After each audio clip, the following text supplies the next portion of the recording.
గౌరవ ముఖ్యమంత్రి సమర్థ నాయకత్వం వల్ల మొత్తం యంత్రాంగాన్ని అప్రమత్తం చేసి తుఫాన్ని ఎదుర్కోవడానికి చేసిన సన్నద్ధత కార్యక్రమాల కారణంగా సమర్థవంతంగా ఎదుర్కోగలిగాం.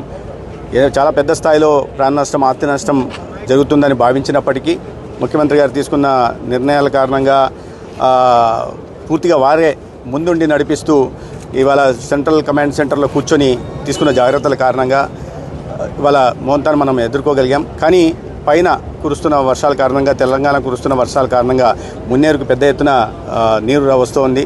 మొన్నటిదాకా కేవలం 2,000-3,000 క్యూసెక్కులు మాత్రమే ఇన్ఫ్లో ఉంటే ఇవాళ పెరుగుతూ ఇప్పుడు దాదాపు 1.5 లక్షల క్యూసెక్కుల దాకా కూడా నీరు చేరింది. చాలా చోట్ల లింగాల, పెనుగంచి ప్రోలు, అక్కడ కాజువేల పైన పారుతున్న కారణంగా ఇవాళ జిల్లా యంత్రాంగం అప్రమత్తమై అక్కడ లింగాల దగ్గర స్కూల్లో రీహాబిలిటేషన్ సెంటరు, అదేవిధంగా పెనుగంచి ప్రోలు, అదేవిధంగా పోలంపల్లి ప్రాంతాల్లో కూడా రీహాబిలిటేషన్ సెంటర్స్ పెట్టి వారిని లోతట్టు ప్రాంతాలు వారిని సురక్షితంగా రీహాబిలిటేషన్ రిలీఫ్ సెంటర్కి తరలించి